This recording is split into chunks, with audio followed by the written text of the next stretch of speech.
I'm going to answer it in English, if possible, so I can be a bit clear about what I'm saying. But it's a difficult topic because I think it happens in this day and time anyway, where these type of topics are even more difficult to discuss, it seems, than it used to be in the past, you know. So you have on one side, because I watched the game live. I tried to to watch the Dortmund game, but it was on Prime apparently, so I didn't have the right thing. So I ended up watching Madrid and Benfica, and I was really intrigued by the game, you know. So I saw it happen live, and then there's a couple of different components to this story. There's what happens on the pitch. Second, there's what's happening with the fans as well. Third, there's what happens after the game.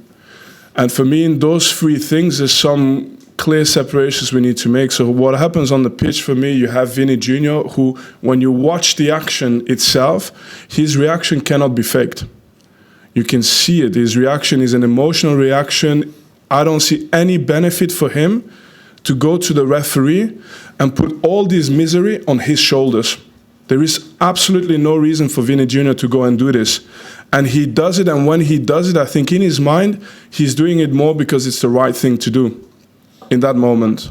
So he goes and does it, and next to him you have Kylian Mbappe, who normally always stays quite diplomatic and on every side, and Kylian Mbappe is really clear about what he heard and what he saw, and is even more clear after the game when he speaks about it.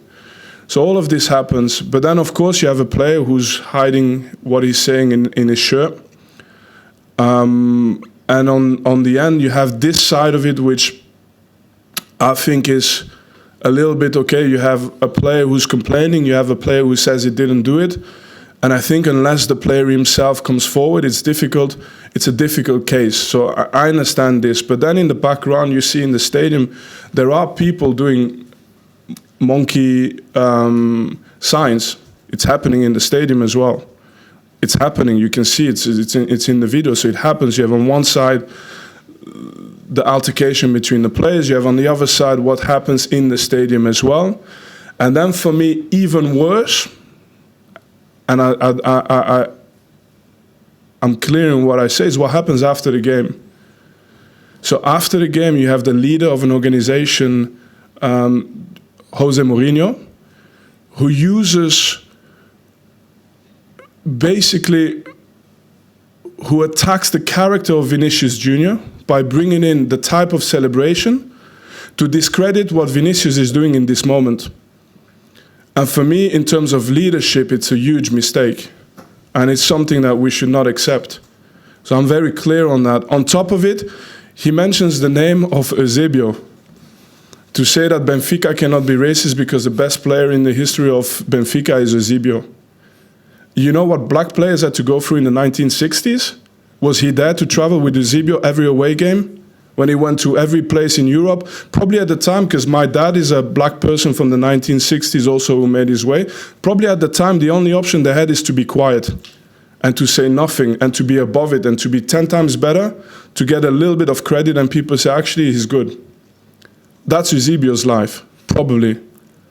And today to use his name to make a point about Vini Jr., who's actually finally in a situation where he can say something about it. There's a lot of players who play in different leagues still in Europe who don't have a voice.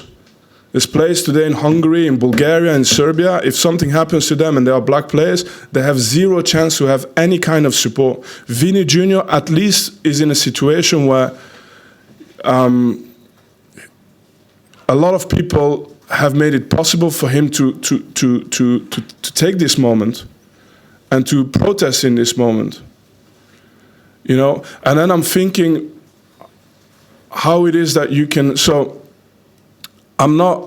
It's a difficult thing for me to speak about because, to be honest, in many ways, and I say it very honestly, I don't actually fit in what I see today in the world that is happening in the world. Me personally, I don't see my place in a lot of the things that are happening in today's world. I really don't.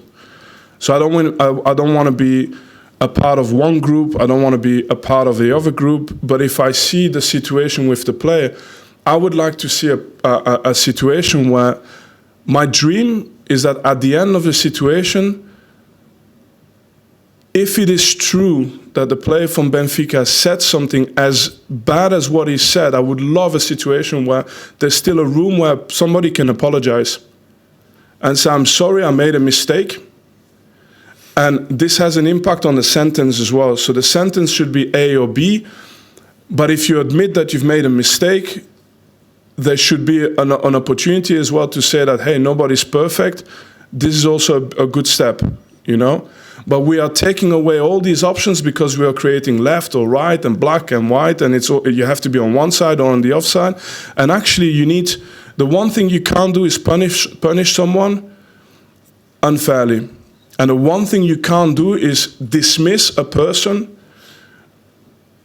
and attack the character of a person who's complaining about something he experienced and something that must be very painful to that person.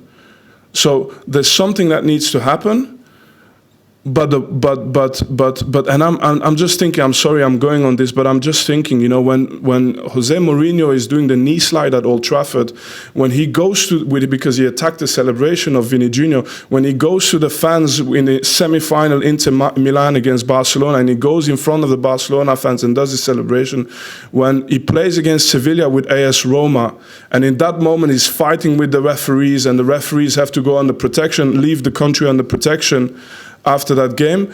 In that moment, if someone was racist to Mourinho, I would have hoped that all of us would say, stop, it doesn't matter his celebration. Let's listen to what he has to say. And let's defend some simple things, some core things. But again, even in that sense, I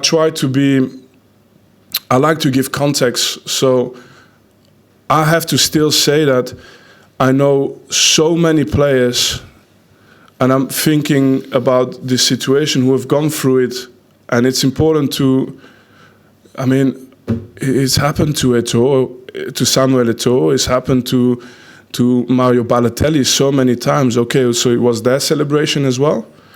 Okay, maybe there were some characters with personality. What if it happens to Patrick Vieira?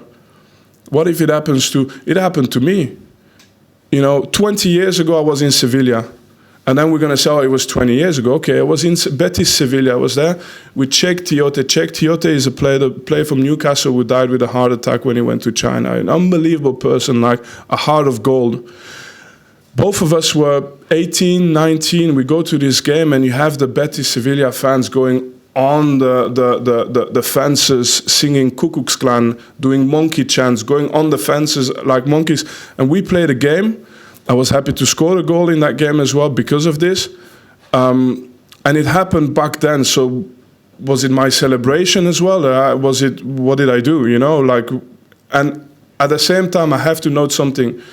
It was also one of the most beautiful moments in my career, because the Betis Sevilla fans of the General Stadium started to boo against the ultras from Sevilla, from Betis. So you had a fight within the stadium of fans who were not happy that the ultras from Betis Sevilla were doing these things, who were protesting. And I found this beautiful, because I said, okay, you know the world is not perfect. You have so many things, so many situations, but at least you have people from the same club fighting because they don't accept this, you know. So it was also a moment. But then you fast forward, and I'm a coach now, not so long ago, and I told you this story not so long ago. I go to Club Brugge, and I played for the national team. I was the captain for the national team, and me, my staff, we get called brown monkeys, and so on. And after I complain, I see how all of these politics happen again to kill the story. So no consequences. No, nothing, and I have a voice. What do you think for the people without a voice? The problem is not necessarily the incident. The problem is how after that everything gets put in motion to basically sort of. I'm sorry. I'm going because I'm thinking about this as well. But so. what you see and what you feel when you grow up with these issues is that somehow, somewhere down the line, this translates into maybe lack of opportunity. Because what happens is that you get pushed further and further away, you get branded more and more into one way, and actually what needs to be done to grow closer together takes a lot of time, takes a lot of effort, but what happens is exactly the contrary. You get put into one, you get pigeonholed into one group, and the other one gets pigeonholed into the other group, and you just grow further apart. And so my thought about this is, and now I'm going to finish on this because you've opened up something for me here, but I'm going to finish on this. In the end, I'm not saying go left and kill or go right and kill. That's not what I'm saying.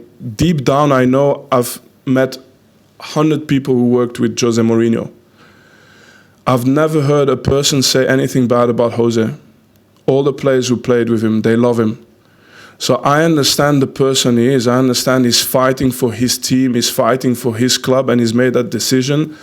And you cannot be a bad person and have all the ex-players you've had talk so positively about you. So I know he's a good person. I don't need to judge him as a person, but I know what I've heard. So, and I understand maybe what he's done, but he's made a mistake. And it's something that hopefully in the future won't happen like this again, and that we can move forward and grow and hopefully.